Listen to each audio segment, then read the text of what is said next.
We've had another interesting week. And there's a few things I want to point out. I want to, I think it's important that we all consider something as we kind of move into the place where our country is moving with these elections and everything. How many of you watched the Republican National Convention this past week? Anybody planning on watching the Democrats this week? Yeah, my encouragement would be that if you watch one, you should watch the other, so that we can kind of see what's really going on. And I want to say something from my perspective that I hope that you'll embrace, and I hope you will keep me accountable to. Because I've seen it from other clergy over the last several months. We've seen it the last week in the convention that was held. I'm sure we'll see it this week with the Democratic convention. But be cautious about any preacher that attaches Christ significantly or wholly to any party or any candidate. I can tell you from my perspective that you will not hear me preaching towards one or the other, trying to sway you one direction or the other. Our job as preachers is to preach Christ. Our job is to preach the gospel. And so there are very few issues that are going to come up in the coming months that are not going to have some political attachment to them. Is that a fair statement? Because that's what's going to be banging our eardrums as the Democrats, Republicans, and some of the other parties are trying to sway us towards their candidate for the White House. And so we're going to hear a lot of stuff that's going to have a lot of spin on it. And there is, without question, well, I should say there's no question, that there is no candidate, there is no party that embodies Christ fully and completely. And so, from me, I will make this pledge to you to do my level best, and I want you to keep me accountable to it, that as we consider life and the realities of our country and whatever else is happening, my promise is that what I will give you is only, from my perspective, what is biblical and what is Christ-centered. That's my job. And then it's your job to take that and do with it what you want. And so, no clergy should tell you who to vote for, but it is our job to speak Christ into every situation. And I say that because it is to my dismay when I see clergy wholeheartedly endorsing one side or the other. And I've heard and seen clergy who have called either one of these candidates the Antichrist, compared them with Satan himself. If you hear a clergy person make that statement, then a lot of what they say, or maybe most of what they say after that, should be suspect. Because, to me, that's not preaching Christ. That's a side-taking that splits and divides and goes against the Christian spirit of unity to try to find Jesus in all things. And I would direct you, and we actually saw really, really cool, I thought, if you watched any of the invocations at the conventions this past week, we saw one example that I think is an example of what I would hope clergy would stay away from, and we saw an amazing example of what clergy should look like. And the amazing example, I think, was a prayer that could be prayed at it was well prayed at the Republican convention and should be prayed at the Democratic convention. There's a pastor, you can find him on YouTube. I think his name is Mark Burns, who opened up the convention with a prayer which is very one-sided, certainly very passionate. But then another magnification was given by a gentleman by the name of Reverend Dr. Stephen Bailey. It was a United Methodist.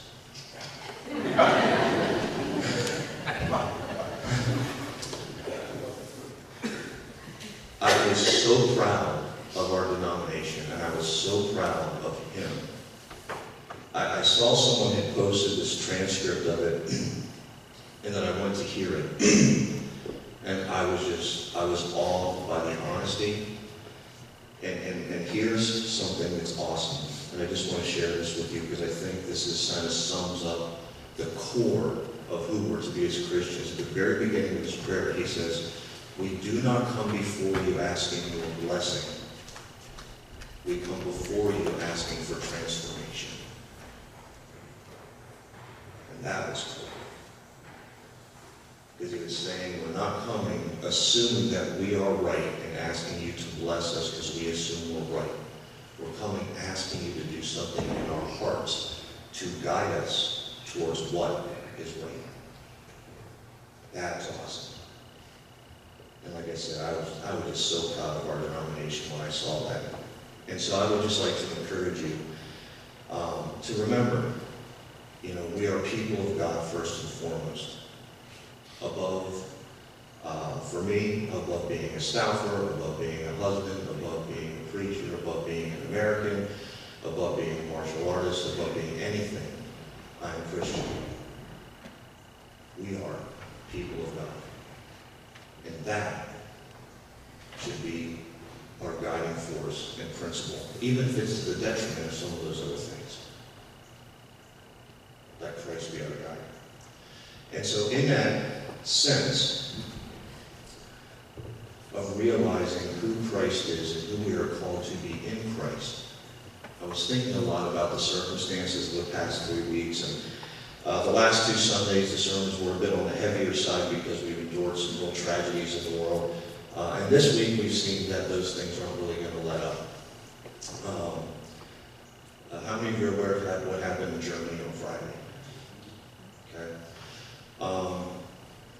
One of the challenges that we as pastors have is that when these things keep hitting, it's how to preach without dwelling on them, without having it every Sunday be a Sunday of mourning. And so I believe that we need to make sure that so we're all aware of what's happening in the world and how we are called as the people of God to intercede in prayer and what the realities are surrounding us. I will not shy away from sharing things like that happen on a Sunday morning. But rather than being dwelling on them in a way that is a time of mourning, I would like us to dwell on it and say, in the world in which we live, where are the opportunities to shine the light of Christ? Rather than being people with our heads hung low and ashes on our heads, how can we be the people of transformation? The people of Christ in this world that brings about something new and something different. And so this week we saw what happened in Germany, where 9 people were shot, killed, 16 people, I believe, were wounded by a young man in his late teens.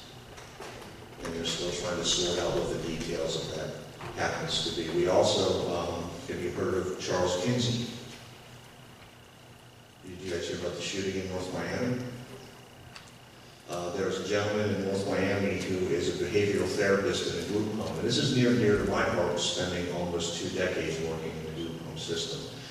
And he was working in a group home for adults. One of the adult residents left the building and was out in public in the street. There's an autistic man. And he was sitting there in the street playing with a toy truck.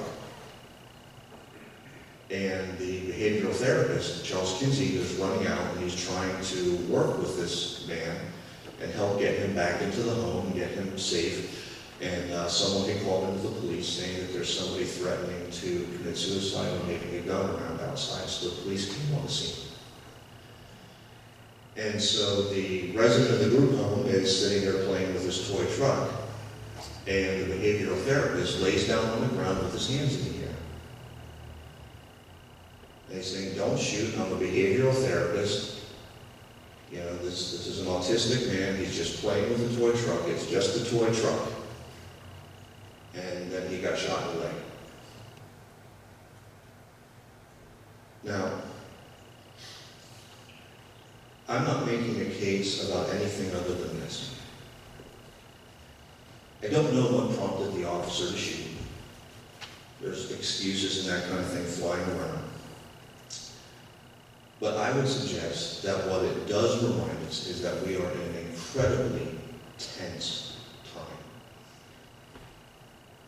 I can tell you that there was more than one occasion when I worked in the group homes where I had to run out into a street and counsel and work with a kid who was certainly not in their right senses at the moment, and never once did I have to worry and think that I could potentially be shot because of it. I think that's a reality across the country in that field right now, because everybody's such high alert and such high tension. And so there's been created this culture of panic and fear that in many ways is justified. But it's got to change. And I think that's as simple a way of putting it as possible. And so what I want us to talk about a little bit today, and when we bring these things up on a Sunday morning, we have to look at it head on. But what I want to challenge us today is to realize that no matter who tells us the sky is falling, no matter who tells us if their person isn't going to get into office, this country is going to go down the tubes, I want us to be reminded that as people of Christ, we are to be people of hope. We are to be people of joy, we are to be people of peace, and we are to be people of action. And so I want to do that in the context of Hosea today. So, the first passage that was read, did it sound hopeful to you? No, it did not sound hopeful at all. But we're going to start there because that is going to lead us into what I think is a vibrant, joy-filled hope that we all need to embrace. And so we look at Hosea, and essentially what Hosea is doing is he's comparing Israel to an adulterous spouse. And he's saying, look, you have gone running after every god, every source of inspiration, every concept of divinity other than me. And that's a problem. And so now there's going to be consequences to your actions. There's going to be a judgment that's going to fall. And all of these things that you had felt like were blessing are going to be taken away from you because you've gotten them in the wrong places. And so his image is of an unfaithful spouse that goes running from other person to other person, and whatever gifts are lavished upon them, they're going to be pulled away. So that the reality of the unfaithfulness can be exposed and a consequence endured. Now, something that is important to understand is the backdrop of this in Hosea is that at the time, the major power in the world was Assyria. And they had established a fairly vast empire. So Israel, along with a lot of the other areas around there, were kind of like vassal states to Assyria. So they were kind of allowed to keep to their own devices to a degree, but they were still under the thumb of a foreign power, and they had to pay tribute and all those kinds of things. Now, is it common understanding that typically we run to God the fastest when we're having problems and are in trouble? Okay? Pretty typical. So when you're underneath a foreign power and there's some level of discomfort and tension, it's easier to stay on track because God's kind of foremost of our lives at most times. However, what had happened in the Assyrian Empire is that there were some hiccups in the leadership. There was a bunch of quick turnovers of leaders, which meant some of the more outlying territories got relaxed. They weren't being, Assyria wasn't being as vigilant about keeping them under wraps, which meant that Israel and Judah were enjoying a time of prosperity. They were enjoying a time of freedom where they didn't have that discomfort. They didn't have that tribulation, that struggle. And in their complacency, it was that sense of, well, we're doing fine. So God must be cool with us. So we'll do our own thing. And they started to move away and lose track of what God called them to do, who God had called them to be. And this happened for a time. And then, as you might surmise, the Assyrians got their act together. And they were coming back and saying, all right, you were allowed to run loose for a while. Now the parents are home and we're time to put the house back in order. And so Hosea is attributing this sense that the reckoning is coming from Assyria to God's judgment. You had this time of complacency, you had this time of prosperity, you had this time of freedom, and you used it to move away from God. Time to pay the fiddler. And Syria comes back in. It is a very clear passage of consequence. In the way that it fleshes out, we have to be careful because in the moment that we read it, there's a sense of urgency. The hammer's about to fall. But up to that point, everything was wonderful, everything was fine. And people weren't being affected by this foreign power that was out here. And what we have to remember is when we look at Israel and Judah, we're talking about a lifetime or a span that's played out on the scale of a nation, not a human life. So we're not talking about months. We're talking about years, maybe decades, generations perhaps, of things unfolding. In fact, it's interesting, there's towards the end, there's a passage that ties into chapter 1. If you want another very creative concept of what biblical marriage looks like, I'm about to give it to you, because what it says in the first chapter of Hosea is that God called Hosea to use his marriage as a life illustration of what had been happening in Israel. So depending on the translation, it says that God told Hosea to marry a either promiscuous or adulterous woman, or even flat out marry a prostitute. And they had kids. And he was told in a very family-friendly way to name one of the kids a name that translates to unloved. That sounds like a good name for a child, doesn't it? Come here, unloved. How you doing? I don't love you. That was the name. Another child's name was translated, you are not my people. There's another dandy. Come here, thou who dost not belong to me. But the illustration is saying that his life as the prophet is to exemplify to Israel the problem that was happening in the hopes that they would get a wake-up call, which didn't happen. And that now there was going to be consequences to that departure from God's ways. And like I said, what we have to remember is this.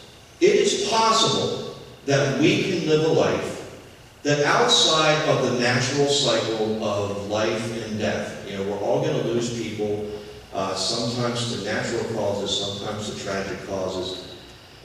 But it is very possible to live a life that by and large is very comfortable. That doesn't have significant tragedy befall it, that doesn't have the bottom fall out of our life day after day or every 10 years or something like that, that we tend to live in a relative state of comfort. And I would say that's a lot of America. Most of America lives in a relative state of comfort, especially when stacked up against the rest of the world. And we have to remember that if we live in that existence, just as the people of Israel lived in that existence for some time, it doesn't mean that there's no consequences. The question is just when are those consequences going to hit? And the hope is that we will not have to wait until we have passed into the next world and stand before God to realize we messed up. that the wake-up call comes before that moment. And this book of Hosea for the people of Israel is that wake-up call. For us, many of the things that we see happening around the world is a wake-up call. That question, when we talked about it a little bit last week, what we're experiencing is not something that is just the result of 2 years. There's seeds that have been planted for decades in our midst that are bearing fruit. And so we have to ask, what's the answer? How do we kind of cut off the problem rather than continuing to water it and allowing it to grow? And as we talked about a little bit last week, the reality, the unfortunate reality is sometimes if we get too wrapped up in the news, or if we listen to the media too much, or if we listen to the same talking heads over and over again, it can paint a very bleak picture that doesn't have a whole lot of light at the end of the tunnel. And if it's not affecting us right now, right here in our lives, in my life, in my family, we can miss our part in either what's happening or what the solution may be. And so what I want to do now is turn us to the second part of Hosea, which is the good part. Because the second part of Hosea says this: yes, there are problems coming, but I am not done with you. I am calling to you. In this it says, depending on the translation, some translations should say, I'm continuing to allure you. I'm wooing you. That in all of the things that happen, no matter what it is, no matter what we've done, no matter who we've become, no matter where we've departed, no matter what has fallen short in our lives, God is never done seeking us. God is never done pursuing us. That God is always seeking after you and I. That God is always seeking after the world. God is always seeking after our communities. God is always seeking after our nation. Constantly knocking at the doors of our hearts. Saying, I'm here for you, I love you, and I want you. And the image that Hosea paints is that he's saying that for Israel, and I think it applies to us as well, he's saying, look, whatever's happening right now, whatever is about to happen because of what has been sown throughout your midst, on the other side of it, it's going to be better than it was before. Whatever you're about to go through, I am there. I am with you, and I'm waiting to not just reconcile you, but to restore you to a glory that was greater than it was before. That is hope. That is God. That is Christ. That is the message that you and I need to cling to day in and day out, to be reminded that no matter what is happening, God is working in the midst of it. That no matter what we have done, that no matter what crazy thing happened in the world in the past 3 or 4 days, hope still remains. Because the desire of God is not destruction, the desire of God is life. The desire of God is not for us to be divided from God, it's for us to be in union with God. It's reconciliation and restoration. It's life and light and grace and love. And all of these things that Christ embodies throughout his entire life. And we see this understanding that the people of God are to have, that no matter what we face, there is never a reason to give up hope. There is never a reason to throw our hands in the air. There's never a reason to look around and say, well, we are in the last act of a desperate play, so let's see what we can do and hope for the best. That the hope of Christ is that you and I can be agents of transformation and change and action in a world that does not have to settle for what people say we have to settle for. That doesn't have to look and just throw our hands in the air and wonder where the answer is, because the answer lies within each of us. And that, again, is hope. Because when you look in the mirror, you see part of the answer to every problem that's on the face of the planet. And that's amazing. And I want to encourage us because, we have this weird sense that looking in the mirror and saying, where is my life? Where are my views out of step with God? Where do I need to change? Where do I need to transform? Where do I need to break from the company line in whatever way, shape, or fashion in order to stay true to Christ? We look at that and there's this sense of, I don't want to do it because it's uncomfortable. I don't want to do it because something may get lost when I jump into that endeavor. The world tells me I can't sacrifice because if I sacrifice this, I'm going to lose in the world. I can't quite go there. God is saying that's where the hope is. See, there's this weird sense of, let's look into our faults because you can only be godly if you're feeling guilty. And that's not what I'm talking about. What I'm talking about is this. I'm talking about the dwelling place of hope. Because when you look at where the hope comes from in this passage in Isaiah, it's in that in-between time between the mistake and the restoration. It's in the reconciling. It's in that moment where Israel looks and says, yes, we've messed up. Yes, we're sorry. Yes, we're going to do something different. And God says, thank goodness you got it. Now we're going to really get going. And that's what you and I are called to in our own lives. To look at ourselves and then find that place where we say, that's where I missed it. And God says, good. Now you know. Here's the hope. Hang on to it because I'm going to pull you into something better, into something more magnificent than you've ever experienced before. That is the hope of Christ. It's what you and I are called to cling to and to run to. And what we find is this. We find that this hope is not the hope of greater wealth and greater fame and greater fortune and greater reputations and all this other jazz. That's not the hope.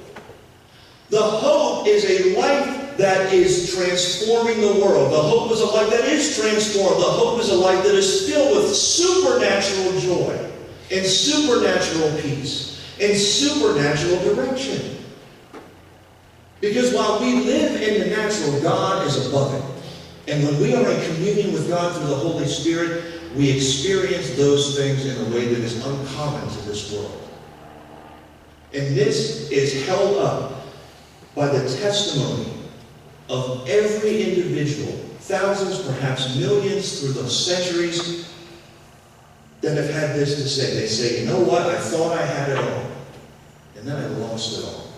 And in my nothingness, I found everything I ever needed. And in their life that is common, and in their life that may be struggling to make ends meet, in their life that seems to have more frustrations than they had before, they say, I have found the abundance that God has called me into. Because what I have is true peace. What I have is unshakable joy. What I have is hope that can never be trampled. What I have is a rock-solid sense of purpose in who I am in this world and who God has called me to be. And as a result, the difference my life is making now is far greater than anything I made before I understood what all this was about. That's us. We are the hope of the world because we are the representatives of Jesus Christ in the world. And my hope is that each and every one of us will get hold of that today in a way we never have before. Because when we do, when that hope comes and builds a home inside of us, that supernatural joy, that supernatural peace in the middle of all the crazy that's happening around us, that's attractive. And it can be contagious. And we hear about epidemics all the time. You and I are called to create an epidemic of hope. And when someone asks us, where does that hope come from? We point them to our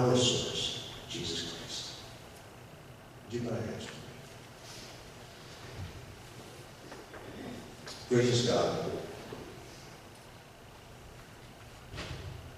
in a world that seems divided, in a world where our media has figured out that division, that discord is what seems to sell, we ask that you would help us to be a people apart from that. We ask that you would help us that wherever we are disagreed, we would be united under the banner of Christ. We ask that you would give us the courage and the honesty to look inside of our own hearts for those places where we have been misguided, where we have been out of step with you in word, in deed, in spirit, in thought. And that you would help us to see this as a well of hope and inspiration. That as we do this, that we would then reach out to you and accept your spirit of strength and guidance and mercy and love, that we would move forward more powerful, more joyful, more peaceful than we ever had before. And that truly we would learn to live into and understand and experience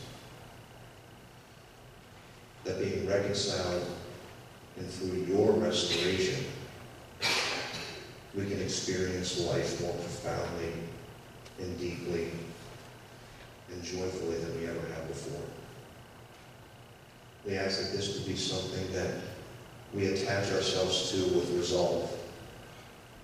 That as the world might try to shake us loose, we would stay firmly tethered to you and to Christ. That would then reach out around us and spread. And Lord, that as you're faithful, continue to refuse to buy into the language and the motivations, the platforms that divide. That this country and this world would become a place that resembles your kingdom more and more. A place of peace, of love, of joy, and of compassion. We ask all of this through the one who embodied it in his life, in his death, in his resurrection, and in the hope he now provides, Jesus Christ. Amen.